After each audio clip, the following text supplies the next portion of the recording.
ما هو مصرف زكاة الفطرة؟ يعني إذا واحد طلع زكاة الفطرة 10 دنانير أو 20 دينار، وين يوديها؟ أين يذهب بها؟ الجواب: مصرف زكاة الفطرة هو الفقير المؤمن. إنسان أولا يكون فقير محتاج، وثانيا مؤمن يعني موالي لأهل البيت عليهم السلام، تقدر تعطيه زكاة الفطرة.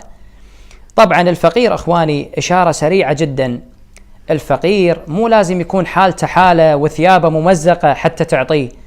أكو بعض الناس لا يملك مصرف سنة، عنده راتب عنده معاش بس ما يكفيه، مصاريفه أكثر من الأموال اللي يحصل عليها، وبالتالي لا يملك مصرف سنة كاملة، هذا يعتبر فقير شرعي. شوف حواليك راح تلقى ناس من هالقبيل كثيرين، وبالتالي ينطبق عليه لفظ الفقير الشرعي لأنه لا يملك مصرف سنة، وفي نفس الوقت هو إنسان مؤمن تقدر تعطيه زكاة الفطرة.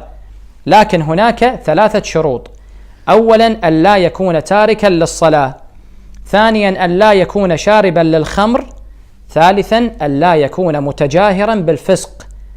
الآن ممكن يسوي بعض الذنوب والمعاصي بالسر مثلا، لكن مو متجاهر بالفسق. يعني بعبارة أخرى أخواني، لا نشترط فيه العدالة، مثل ما نقول العدالة في إمام الجماعة لازم ما يسوي الذنوب وملتزم بالواجبات تارك المحرمات، لا مو بهذا الشكل، مو مثل العدالة اللي بإمامة الجماعة. ممكن هذا الإنسان مو عادل، عنده بعض الذنوب، ولكن لا يتجاهر بالفسق، لا يتجاهر بالحرام أمام الناس. فإذا هالأمور الثلاثة كان عنده، مو تارك للصلاة، مو شارب للخمر، ومو متجاهر بالفسق، جاز لك أن تعطيه من زكاة الفطرة. ولا تجوز فطرة غير الهاشمي للهاشمي. يعني إذا واحد هو مو سيد باصطلاحنا، رجل لا ينتمي إلى الهاشميين، طلع زكاة الفطرة، ما يصير يعطيها إلى سيد فقير، سيد هاشمي وفقير محتاج، ما يصير ياخذ زكاة فطرة من إنسان غير هاشمي. حرم الله الزكاة على السادة الهاشميين.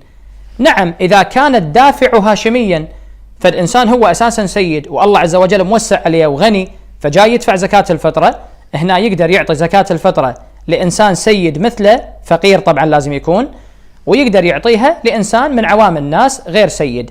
أما فطرة غير الهاشمي للهاشمي فلا تجوز.